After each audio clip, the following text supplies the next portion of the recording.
नमस्कार मंडळी, श्री स्वामी समर्थ. तुम्ही जर अक्षय तृतीयेच्या शुभमुहूर्तावरती काही खरेदी करायच्या विचारात असाल तर या व्हिडिओमध्ये मी तुम्हाला अक्षय तृतीयेच्या दिवशी अशा कोणत्या गोष्टी आपण खरेदी केल्या पाहिजे किंवा कोणत्या वस्तू आपल्या घरी आल्या पाहिजेत याची माहिती देणार आहे. खरं तर सोन्यापेक्षाही मौल्यवान या वस्तू आहेत. आज बघायला गेलं तर सोन्याचे भाव अगदी गगनाला भिडलेले आहेत आणि प्रत्येकजण सोनं चांदी या गोष्टी किंवा घर गाडी बंगला या गोष्टी या दिवशी खरेदी करू शकतो असं नाही.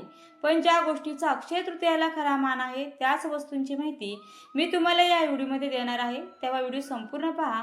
चला तर मग व्हिडिओला सुरुवात करूया. वैशाख महिन्यातील शुक्ल पक्षातील तृतीयेचा दिवस अक्षय तृतीया म्हणून ओळखला जातो. यंदा 19 एप्रिल 2026 रोजी म्हणजेच रविवारच्या दिवशी अक्षय तृतीया आलेली आहे. अक्षय तृतीया 3.5 मुहूर्तापैकी एक शुभ मुहूर्त समजला जातो. जैन धर्मामध्ये सुद्धा या दिवशी व्रत करण्याचे विशेष महत्त्व आहे. या दिवसाला आखाती असं देखील म्हटलं जातं आणि या दिवशी अन्नपूर्णा देवीची जयंती, परशुरामांची जयंती, बसवेश्वरांची जयंती आणि हयग्रीव यांची जयंती देखील असते. या दिवशी भगवान व्यास यांनी महाभारत ग्रंथाची रचना करायला प्रारंभ केला. तसेच या दिवशी भारताच्या उत्तराखंड राज्यातील बद्रीनाथच्या बंद देवळाचे दरवाजे देखील उघडले जातात. हे मंदिर अक्षय तृतीयाला उघडल्यावरती दिवाळीतल्या भाऊबीजेच्या दिवशीच बंद होते. तसेच भगवान परशुरामाने जन्म घेतला तो दिवस सुद्धा वैशाख शुक्ल अक्षय तृतीया होता आणि त्यामुळे या दिवशी भगवान परशुरामांची पूजा देखील श्रद्धापूर्वक करण्याची पद्धत आहे.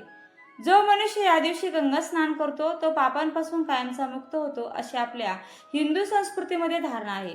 श्रीकृष्णांनी युधिष्ठिराला असं सांगितलं होतं की या तिथीला केलेले दान हवन क्षयाला जात नाही आणि म्हणून तर हिला अक्षय तृतीया असं देखील म्हटलेलं आहे.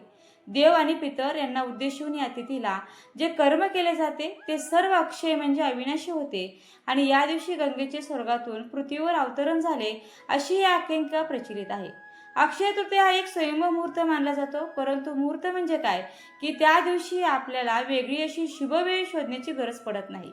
संपूर्ण दिवसच शुभ असतो आणि त्यामुळे आपल्याला जर काही खरेदी करायची असेल किंवा काही शुभ कार्य करायचं असेल तर ते आपण या दिवशी कोणत्याही वेळेत करू शकतो.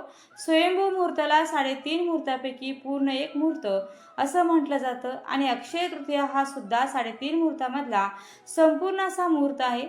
अक्षय तृतीयेचा दिवस संपत्तीची देवी माता लक्ष्मीचा दिवस आहे आणि या अक्षय तृतीयेच्या दिवशी भगवान विष्णूंची पूजा केली जाते आणि या दिवशी आपण जर काही वस्तू खरेदी केल्या किंवा मग काही गोष्टीमध्ये आपली इन्व्हेस्टमेंट केली तर ती जी काही वस्तू असेल किंवा ती जी काही गोष्ट असते ती कधीच आपल्याकडून संपत नाही किंवा तिचा क्षय होत नाही. ती अक्षय पटीने वाढतच राहते किंवा जी वस्तू आपण अगदी थोड्या प्रमाणात का होईना अक्षय तृतीयेच्या दिवशी खरेदी केली तर तिच्यामध्ये एक एक दिवस तिळाने का होईना वाढवत जाते. असा हा अक्षय तृतीयेचा दिवस अतिशय महत्त्वाचा आहे.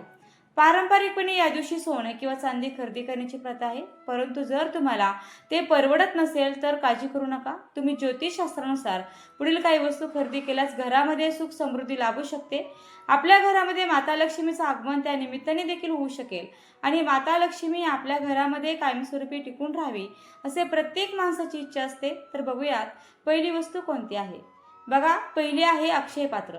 म्हणजे एक कलश, तो चांदीचा असू शकतो, सोन्याचा असू शकतो किंवा पितळेचा सुद्धा असू शकतो, तांब्याचा सुद्धा असू शकतो किंवा अगदी स्टीलचा एक तांब्या एक कलश जरी तुम्ही आणला तरी सुद्धा चालतो. कारण या दिवशी अक्षय कलश भरण्याला सुद्धा खूप जास्त महत्त्व आहे बरं का. असं म्हटलं जातं की या दिवशी अक्षय कलश भरल्याने आपल्या घरामध्ये धन धान्य समृद्धी ऐश्वर हे कायम भरलेलं राहतं.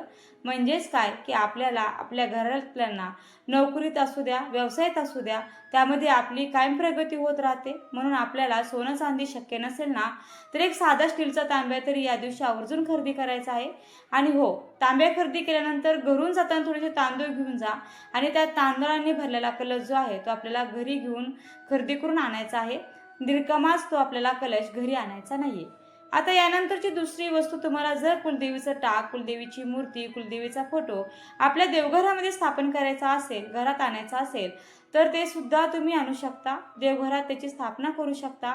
त्याचबरोबर आपल्या गुरूंची मूर्ती किंवा गुरूंचा फोटो सुद्धा या दिवशी तुम्ही खरेदी करू शकता आणि त्याची स्थापना आपल्या देवघरामध्ये किंवा घरामध्ये अक्षय तृतीयाला करू शकता. आता त्यानंतर तिसरी वस्तू किंवा याला आपण पदार्थ म्हणू शकतो तर तो आहे मीठ. या दिवशी तुम्ही मिठाची जर खरेदी केली तर शुक्रग्रह जो आहे तो मिठाशी संबंधित आहे आणि मानसिक शांतीसाठी चंद्रग्रह जो आहे तर तो आहे. तर त्यामुळे मीठ जे आहे ते शुक्र आणि चंद्रग्रहाशी संबंधित आहे आणि या दिवशी मिठाची खरेदी केल्यामुळे आपल्या असलेल्या संपत्तीमध्ये वाढ होते. संपत्ती जी आहे त्याची चणचण आपल्याला भासत नाही आणि कधी आपल्यावर वाईट दिवस देखील येत नाही.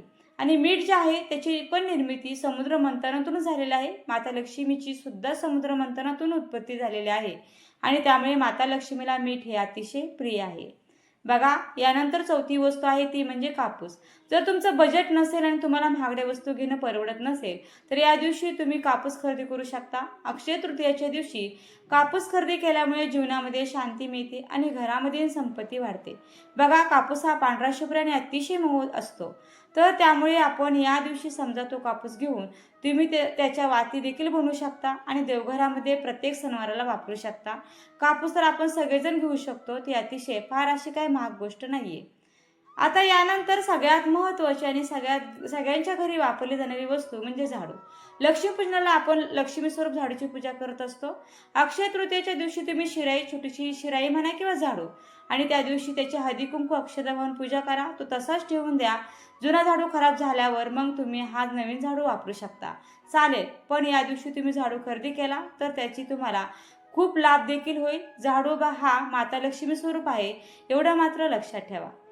त्यानंतरची वस्तू म्हणजे पाण्याचा माठ. अक्षय तृतीयाला सोनं चांदी घेता आलं नाही तरी अजिबात टेन्शन घेऊ नका.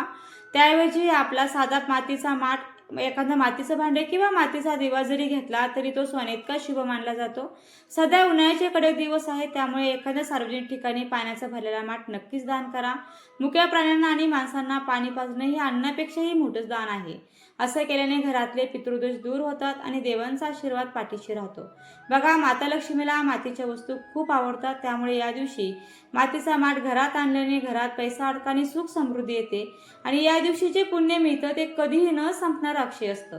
संपूर्ण घरदार हे पुण्य कायमस्वरूपी आपल्या गाठीशी बांधून ठेवू शकतं. आपल्या कुटुंबामध्ये समृद्धी येते तर ती या मातीच्या भांड्यामुळे येते असं या अक्षय तृतीयेच्या दिवशी म्हटलं जातं. शिवाय अक्षय तृतीयेला पितरांसाठी जे काही विधी केले जातात ते सुद्धा मातीच्याच भांड्यात करण्याची पद्धत आहे. तर बघा, आपल्या घरामध्ये एखादा पुरुष व्यक्ती किंवा स्त्री व्यक्ती वारलेला असेल आणि त्याचं निधन झालेलं असेल तर त्याच्या नावाने अक्षय तृतीयेला मातीची करा किंवा केळी पुजण्याची पद्धत आहे. मातीचा करा म्हणजे मातीचा तांबे किंवा मातीची केळी म्हणजे एक मोठ्या आकाराची मातीची कळशी असते आणि आपण या दिवशी खरेदी करायचा असतो. त्यामध्ये पाणी भरून ती पितरांच्या नावाने पुजण्याची पद्धत अक्षय तृतीयेला असते. याविषयी सविस्तर जी माहिती आहे ती मी तुम्हाला पुढच्या व्हिडिओमध्ये देईल. पण आता वस्तूमध्ये आपण काय काय घ्यायचं आहे याची माहिती मी तुम्हाला देत आहे, तर त्यानिमित्ताने हे सांगितलेलं आहे. आता यानंतरची 7वी वस्तू म्हणजे पिवळी मोहरी. बघा, अक्षय तृतीयेच्या मुहूर्तावरती अवघ्या 10 ते 20 रुपयाची पिवळी मोहरी खरेदी करणे सोने चांदी आणणे इतके शुभ मानले जाते. यामुळे माता लक्ष्मीचा विशेष आशीर्वाद मिळून घरामध्ये सुख समृद्धी येते. ज्योतिष आणि वास्तुशास्त्रानुसार पिवळी मोहरी नकारात्मक ऊर्जा नष्ट करण्यासाठी अत्यंत प्रभावी आहे. घराला कोणाची नजर लागू नये किंवा घरातील इडापिडा टाळावी यासाठी पिवळी मोहरी आणि खडे मीठ एकत्र करून ठेवण्याचा उपाय देखील खूप फायदेशीर ठरतो. त्यामुळे समृद्धी आणि संरक्षणासाठी या दिवशी पिवळी मोहरी नक्की घरी आणावी. बघा, लहान मुलं जर किरकिर करत असतील तर त्याची दृष्ट काढण्यासाठी देखील पिवळ्या मोहरीचा उपयोग हा केला जातो. अक्षय तृतीयेच्या दिवशी ही पिवळी मोहरी घेणं म्हणजे सोनं चांदी आणणे इतकंच मानलं जातं आणि पिवळी मोहरी घरी आणल्यामुळे माता लक्ष्मीचा विशेष आशीर्वाद हा आपल्याला मिळतो आणि घरामध्ये सुख समृद्धी देखील नांदते.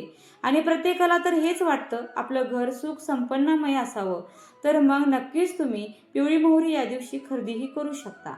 आता यानंतर तुमच्या घरामध्ये तुळशीचं रोप जर नसेल तर आवर्जून या दिवशी तुळशीचं छोटंसं का होईना रोप तुम्ही लावा. नर्सरीमध्ये अगदी 10 ते 20 रुपयांना तुळशीचं रोप हे मिळतं आणि तुळशी बघा, भगवान विष्णूंना अतिशय प्रिय आहे.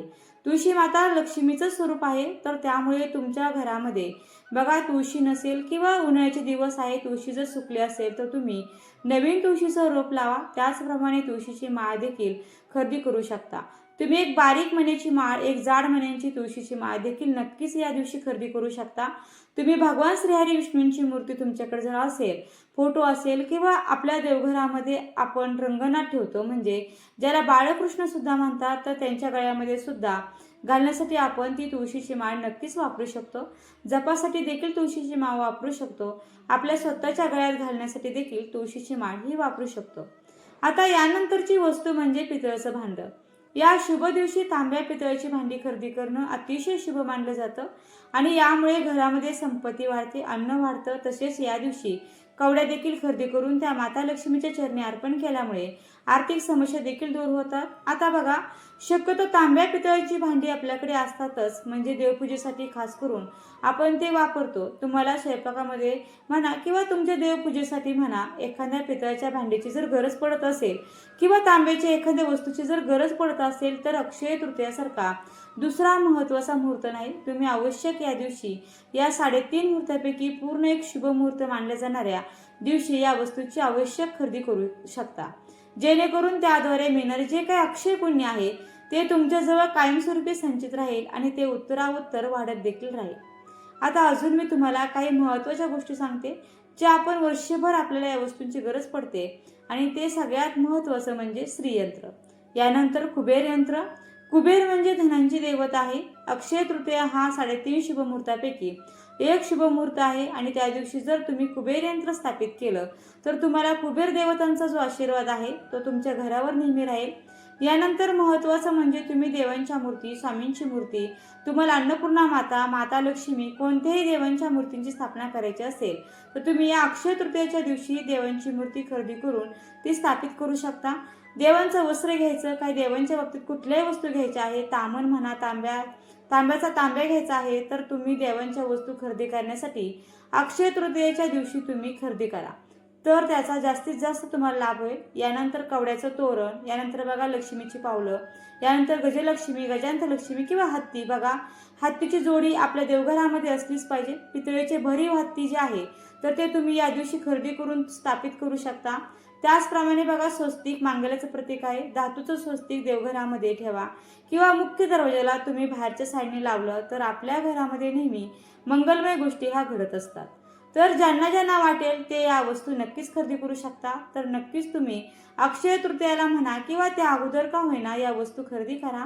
अक्षय तृतीयाच्या शुभ मुहूर्तावरती या वस्तूंची विधिवतपणे पूजा करा आणि आपल्या पदरी पुण्य पाडून घ्यायला विसरू नका, कारण या दिवशी तुम्ही जे काही चांगलं कर्म कराल त्याचं तुम्हाला जे काही पुण्य मिळेल तर ते कधीही संपणार नाही. त्यामध्ये अक्षय ही वाढत होत राहील. आणि महत्त्वाचं म्हणजे ज्याला सोन्यापेक्षा सुद्धा जास्त महत्त्व आहे आणि खरा मान सुद्धा आहे अशा या वस्तू आहेत, नक्की खरेदी करा. तर व्हिडिओ तुम्हाला कसा वाटला? आवडला असेल तर व्हिडिओला नक्की लाईक करा, जास्तीत जास्त लोकांना शेअर करा, म्हणजे प्रत्येकाला याची माहिती सुद्धा होईल. आणि नवीन असाल तर चॅनलला सबस्क्राईब करायला मात्र अजिबात विसरू नका. आणि तुमच्या परिवाराला अक्षय तृतीयाच्या हार्दिक शुभेच्छा. व्हिडिओ शेवटपर्यंत पाहिल्याबद्दल अगदी मनापासून आभारी आहे. धन्यवाद. श्री स्वामी समर्थ. जय जय स्वामी समर्थ. रामकृष्ण हरी. जय जय रामकृष्ण हरी.